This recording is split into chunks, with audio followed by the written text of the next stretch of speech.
Capítulo 7. La ley del perdón. El camino espiritual que había elegido no era comida rápida espiritual, y el libro de ejercicios del curso no era ningún pastel. Después de 1 año y 4 meses de atención y dedicación casi constantes, conseguí completar las 365 lecciones del libro de ejercicios. Aunque la teoría del curso se explica en el texto, está muy bien elaborada en el libro de ejercicios. Ambos son necesarios para comprender y aplicar el curso, y ninguno está completo sin el otro. Sin embargo, el libro de ejercicios tiene un tono más práctico. Sus ejercicios, que se aplican a las relaciones personales del estudiante y a cualquier situación en la que pueda encontrarse en cualquier momento dado, están diseñados para producir la experiencia de que lo que el curso enseña es cierto. De hecho, Arten y Pursaya habían insistido en que la verdadera respuesta al mundo del ego no se presentaría bajo la forma de una respuesta intelectual, sino como una experiencia de Dios, que en efecto haría que la experiencia de la separación careciera de significado. En lugar de mis disgustos habituales y frecuentes, estaba comenzando a vivir ocasionales pero bien acogidas experiencias de paz. Esto, de por sí, ya era suficiente para sentirme agradecido por la dirección que estaba tomando mi vida. Por ejemplo, en lugar de estar normalmente molesto porque Karen no era muy espiritual y mi camino sagrado no parecía importarle mucho, decidí seguir el consejo de Arten y permitirle aprender lo que debiera aprender en aquel momento. Conforme la perdonaba, me sentía más en paz con el hecho de que, casi seguro, yo no satisfacía todas sus expectativas ocultas, y permitía que ambos fuéramos simplemente tal como éramos. Para mi sorpresa, Karen pronto se convirtió en una estudiante del curso a tiempo parcial, y de vez en cuando asistía a los encuentros de nuestro grupo de estudio. Incluso llegó a completar el libro de ejercicios, lo cual no es ningún logro insignificante. Aunque no estaba tan comprometida con el curso como yo, creía lo que éste decía, e hizo grandes progresos en la transformación de su estado de conflicto en un estado de paz. Uno de los cambios de pensamiento necesarios en el camino hacia la experiencia cumbre, fue la aceptación de la idea de que la mente lo proyecta todo, observa su propia proyección desde un punto de vista diferente y aparentemente separado, y luego interpreta esa percepción como un hecho externo. El cuerpo, siendo en sí mismo la idea de separación, solo existe en la mente como un medio para experimentar la separación. Toda mi vida había supuesto que mis ojos veían el mundo, que mi cuerpo lo sentía y que mi cerebro lo interpretaba. El libro de ejercicios estaba ayudándome a comprender que era absurdo pensar que los ojos del cuerpo pudieran ver realmente, o que el cerebro pudiera pensar o interpretar nada. La mente le decía a mi cuerpo qué ver y sentir, y cómo interpretar lo que yo estaba viendo y sintiendo. El cuerpo solo era un truco, un dispositivo dentro de la mente del ego diseñado para convencerme de que la vida mundana era real. El libro de ejercicios no enseñaba únicamente lo contrario de la ciencia newtoniana, sino que me permitió adquirir experiencia para aceptar la interpretación que hace el Espíritu Santo de todas las cosas, facilitando así el principio del fin de mi ego. Me enfadó mucho la primera frase del epílogo del libro de ejercicios, pero no así la segunda. Este curso es un comienzo, no un final. Tu amigo te acompaña. Sabía a estas alturas que mi amigo, el Espíritu Santo, era en realidad mi propio ser superior. Sin embargo, fue un gran alivio para mí hacer uso de las alentadoras y artísticas metáforas del curso y pensar que estaba siendo ayudado por otro. De hecho, esto era muy necesario. Seguía teniendo el mundo ante mí, y el curso siempre era práctico. Este curso se mantiene dentro del marco de referencia del ego, pues ahí es donde se necesita. En cuanto a la observación del mundo, el curso explicaba todo lo que hay en él sin excepción. Podía contemplar toda mi vida, y también el presente, y comprender la causa de todo el comportamiento humano. Por ejemplo, los bravucones de la escuela, que amargaban la vida de algunos estudiantes, bien parecen decir: nosotros somos gente interesante, tú no. Tú eres el culpable y el equivocado, nosotros no. Los buenos estudiantes, que podían ver la injusticia de esto así como la naturaleza ridícula de tantas otras cosas del mundo, simplemente estaban representando su parte en el ciclo víctima-verdugo, viendo la culpa en aquellos que perpetraban actos de injusticia en lugar de verla en sí mismos. ¿Y qué decían la mayoría de los miembros de diversas sectas religiosas extremas cuando hacían proselitismo? Posiblemente algo parecido a esto. Vosotros sois los culpables, nosotros no. Nosotros tenemos a Dios. Vosotros no. Nosotros vamos al cielo y vosotros al infierno. ¿Qué decían los locos terroristas del mundo cuando se cobraban las vidas de hombres, mujeres y niños inocentes? Tal vez. Vosotros sois responsables de nuestros problemas. Vosotros tenéis la culpa, nosotros no. Los seres humanos tienden a culparse unos a otros por su suerte en la vida, pero lo que todos hacemos es culparnos mutuamente por nuestra aparente separación de Dios, que produce la pérdida de paz que se siente como si formara parte de nuestra existencia. Las variantes son interminables. Tanto en las relaciones personales cercanas como en las distantes, siempre se puede encontrar la causa del problema en algo o en alguien, excepto esas almas torturadas que proyectan toda la culpa hacia adentro, culpándose conscientemente de sus propias circunstancias desfavorables. Sin embargo, ¿es esto distinto a culpar a otro cuerpo? A menudo me animaban los cambios experimentados en mi forma de pensar y sentir. Otras veces el curso parecía empeorar las cosas. Como el sistema de pensamiento de mi ego, largo tiempo negado, estaba emergiendo a mi conciencia, la culpa que lo mantenía negado también emergía a la superficie, produciendo a veces una autoexpresión de miedo más grande de lo que normalmente hubiera sido. Como un ejemplo, durante los años anteriores, había notado un constante incremento de propaganda política derechista en televisión, especialmente desde que la Comisión Federal de Comunicaciones había revocado su doctrina de la justicia y la regla del mismo tiempo.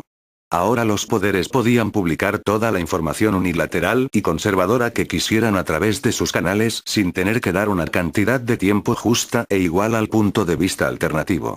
Una práctica que había funcionado relativamente bien durante los últimos 30 años ahora había sido abolida, y aunque debería haberlo sabido, a veces me sentía más molesto que nunca por las tonterías que veía y oía en la pantalla de mi televisor. En ocasiones levantaba la voz para plantear preguntas como, ¿está la gente tan fuera de sí que se cree en esta porquería? Por desgracia, a menudo la respuesta era sí. A pesar de mis ocasionales lapsos, podía practicar los principios del curso buena parte del tiempo. Mi obstinación natural estaba empezando a servir de algo, no porque produjera un flujo constante de experiencias felices, sino porque me permitía una nueva manera de mirar las experiencias desagradables, disminuyendo drásticamente la duración de sus efectos. En agosto estaba muy contento, ya que habían pasado 8 meses desde que había visto a Arten y Pursa por última vez. A estas alturas, confiaba en que mantendrían su palabra y aparecerían nuevamente al final de ese intervalo. Entonces, una tarde, Pursa se presentó, pero no así Arten. Pursa. Maestro de Dios, ¿qué hay de nuevo? Gary. Si te lo dijera, me darías una bofetada. Pursa. Nos hemos olvidado de tomar nuestra píldora antisabelo todo esta mañana. Gary. Estaba bromeando. Me alegro mucho de verte, pero, ¿dónde está Arten? Pursa. Haciendo sus cosas. Gary. ¿Dónde? O debería decir cuándo. Pursa. Otra dimensión. En realidad no es otro lugar, porque no hay otros lugares, y creo que ya estás empezando a entender el cuadro metafísico. Arten está trabajando contigo ahora mismo en otra de tus vidas, y tú ni siquiera lo sabes. A veces la gente no sabe que un maestro ascendido está cerca. Por eso te dije que nos gusta pasar desapercibidos donde quiera que vayamos. En realidad Arten también está aquí. Un maestro ascendido está en todas partes, aunque no siempre puedes verlo. Raras veces proyectamos más de una imagen corporal de nosotros mismos en un momento dado, y siempre con propósitos didácticos. La enseñanza no siempre es tradicional. A veces interactuamos con alguien o hacemos algo en alguna parte que ayuda a facilitar el perdón en esa dimensión particular. La mayor parte del tiempo no aparecemos en absoluto, solo transmitimos nuestros pensamientos a la gente. Gary, supongo que no me vas a contar nada sobre esa vida en la que Arten me está ayudando. Pursa. Trabajemos en esta, genio. Cuando perdonas en una vida ayudas al Espíritu Santo a sanarlas todas. El perdón que has estado trabajando a lo largo de los últimos meses, está teniendo efecto sobre ti en otras dimensiones del tiempo. Arten vendrá conmigo la próxima visita. Esta vez, simplemente concéntrate en hablar conmigo. Vamos a hablar del perdón, del verdadero perdón. Quiero que mejores aún más tu capacidad de perdonar, ¿de acuerdo? El curso es suficiente, pero tienes la suerte de disponer de buenas ayudas para comprenderlo. Para la mayoría de la gente, este tipo de ayuda es absolutamente necesaria. Gary. Como dijo Benjamin Franklin, la necesidad es una madre. Pursa. Esperemos que cites el curso con más precisión. El libro de ejercicios te ha ayudado enormemente. Puedes releer partes de él cuando quieras, pero no tienes que volver a hacer los ejercicios.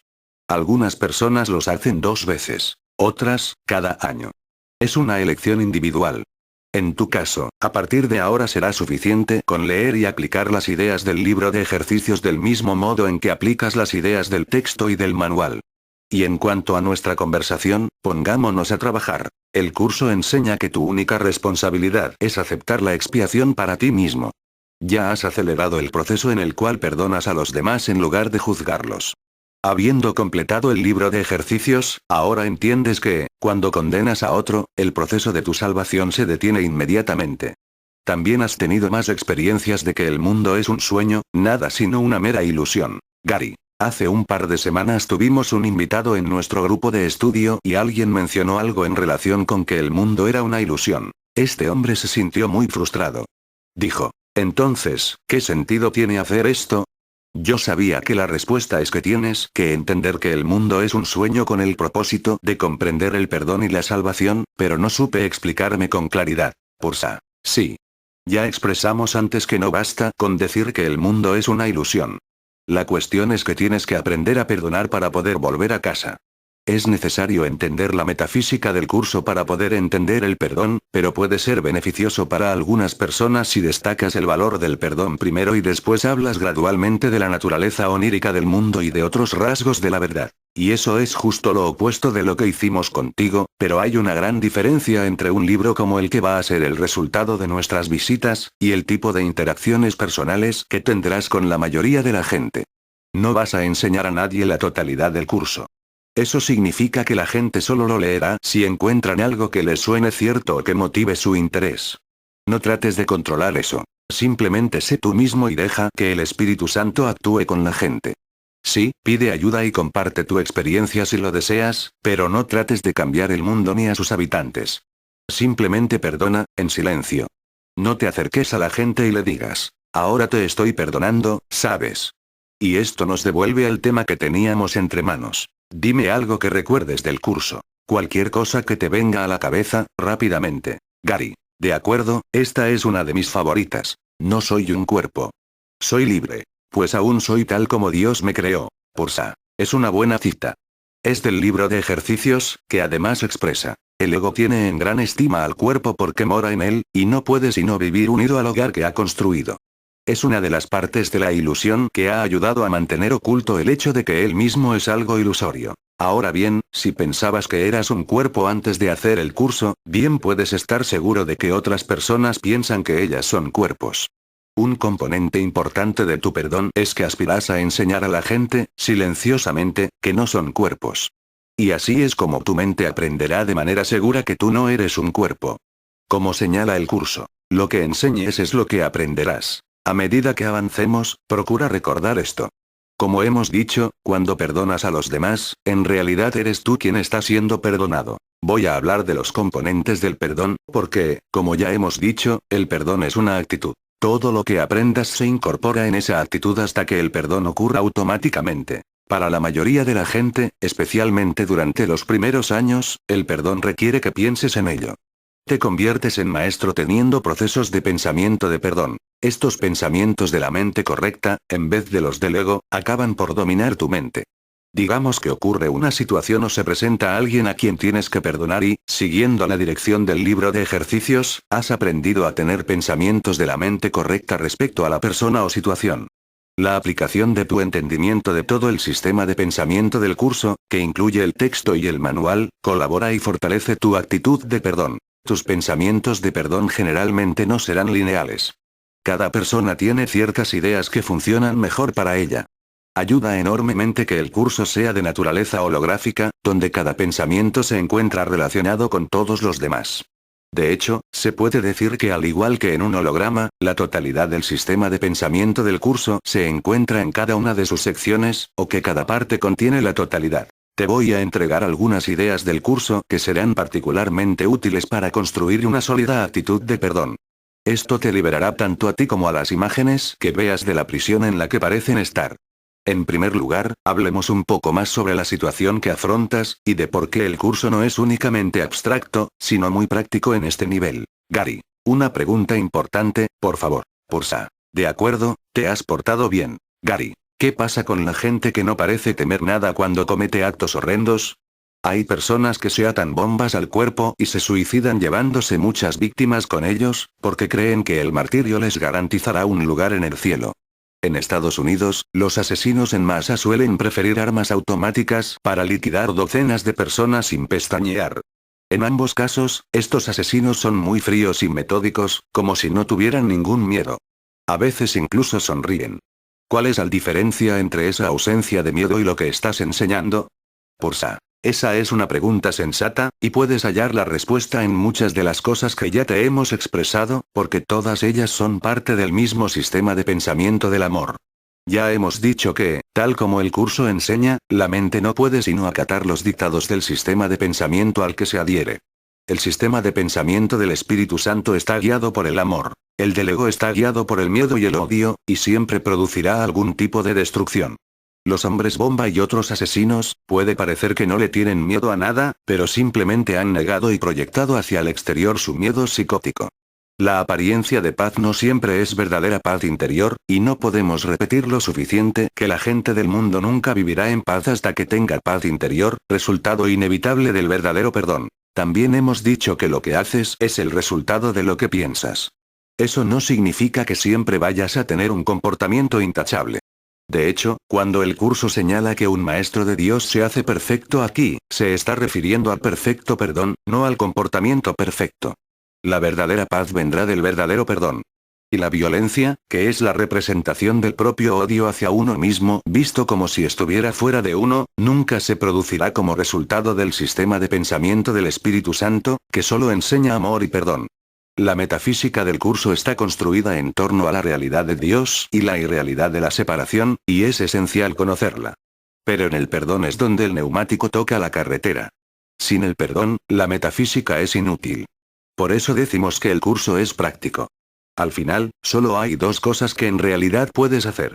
Como enseña el curso, el que no perdona se ve obligado a juzgar, pues tiene que justificar el no haber perdonado. Tu trabajo es enseñar el perdón. Hemos dicho que el curso indica que enseñar es demostrar. También dice, no ando en busca de mártires, sino de maestros. El perdón nunca generará violencia, pero el juicio siempre producirá alguna clase de efecto negativo en el nivel de la forma, incluso si el efecto se limita a tu propia salud. La violencia es la extensión definitiva e ilógica del miedo, del juicio y de la ira. El ilusorio sistema de pensamiento del ego siempre conducirá a alguna forma de violencia y asesinato, porque exige que la gente vea al enemigo, o la causa del problema, fuera de sí mismos. A ti te ocurría lo mismo, pero has encontrado el camino de salida. Invirtiendo la manera de pensar del ego, tu miedo no será proyectado sino liberado. La salvación hace que no exista nadie ahí fuera a quien culpar por tu único problema real, del cual todos los demás son meros símbolos. Tanto la causa, que es la decisión de creer en la separación de Dios, como la solución, que es el principio de expiación, se encuentran ambas en tu mente, donde ahora tienes el poder de elegir la respuesta del Espíritu Santo. Examinemos los componentes del perdón. Apréndelos y recuérdalos bien, querido estudiante. Si puedes recordarlos cuando te enfrentes a las constantes tentaciones del ego de considerarte a ti mismo como un cuerpo, entrarás en la galería de perdonadores famosos.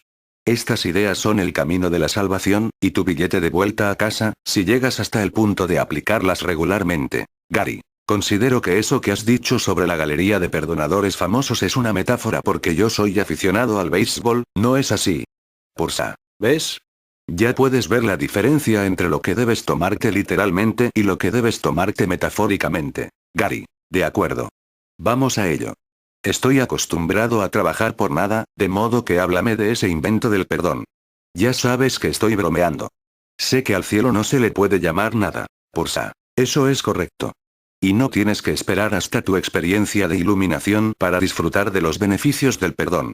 Como dice el curso, una mente tranquila no es un regalo insignificante. Teniendo esto en cuenta, un componente de la práctica del perdón, cuando te encuentres con una oportunidad, sería recordar que estás soñando.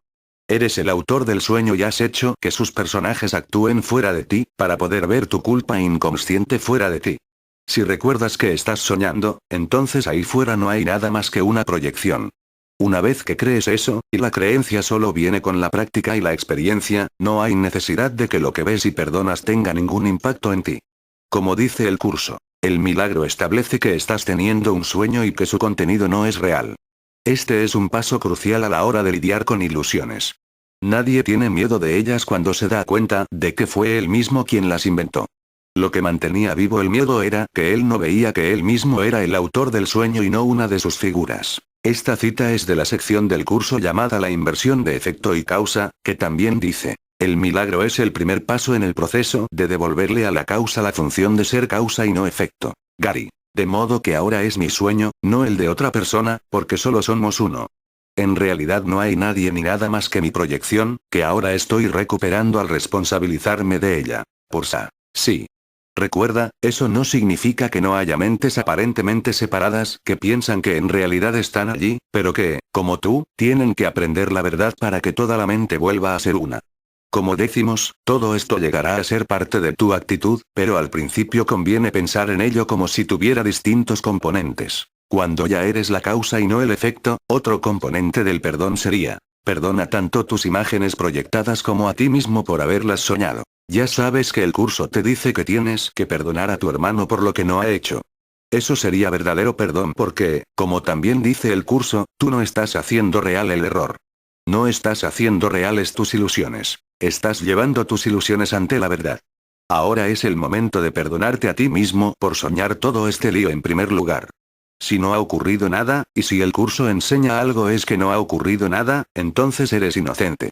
Así, a medida que perdonas a tus hermanos y hermanas, tu mente toma conciencia simultáneamente de que estás siendo perdonado. Recuerda, también hemos mencionado otra cita del curso. Tal como le veas a él, te verás a ti mismo. Gary. Si no hay nadie allí, y si yo creo en el curso, entonces lo que realmente está ahí fuera es Cristo. Si eso es lo que elijo ver en lugar de las imágenes que me muestran los ojos del cuerpo, entonces eso debe de ser lo que yo soy. Pursa. Muy bien. ¿Ves? Todos los componentes del perdón encajan. Si las personas que ves son Cristo, entonces tú también lo eres. Si respondes con los juicios del ego y das realidad a los sueños de los demás en los que ellos también son egos, eso será lo que pensarás que eres. Es cierto que no hay nadie ahí fuera. Repitiendo este importante punto. Las personas que ves piensan que están ahí fuera, como si fueran fantasmas. Como dice el curso en la sección titulada La Unión Mayor, no te unas a los sueños de tu hermano, sino a él, y ahí donde te unes a su hijo, ahí está el Padre. Y en la sección siguiente, la alternativa a los sueños de miedo. Si perdonas al soñador, y percibes que él no es el sueño que él mismo tejió, no estás compartiendo con él su nefasto sueño. Por lo tanto, él no puede ser parte del tuyo, del cual ambos os liberáis. Gary. ¿Practicar este perdón hará que vaya despertando gradualmente del sueño? Pursa. Sí. Si despertaras de repente te aseguro que no sería agradable. Tienes que estar preparado para una forma de vida diferente. Incluso en esta vida, donde la gente piensa que son cuerpos, el cambio no es bien recibido, aunque la gente pretenda que lo es. Dijimos que J admiraba la historia de Platón de la Cueva, la que tu madre solía leerte. Él hace referencia a esta historia en una cita del curso en la que apunta que tanto tú como tu hermano tendréis resistencias conscientes e inconscientes a la verdad. También aconseja que no debieras esperar hasta que todo el mundo esté de acuerdo contigo en este ciclo de vida. Los que llevan años prisioneros con pesadas cadenas, hambrientos y demacrados, débiles y exhaustos, con los ojos aclimatados a la oscuridad desde hace tanto tiempo que ni siquiera recuerdan la luz, no se ponen a saltar de alegría en el instante en que se les pone en libertad. Tardan algún tiempo en comprender lo que es la libertad. Tu trabajo consiste en perdonar, no en mendigar la aprobación de esas mentes aparentemente separadas que estás perdonando.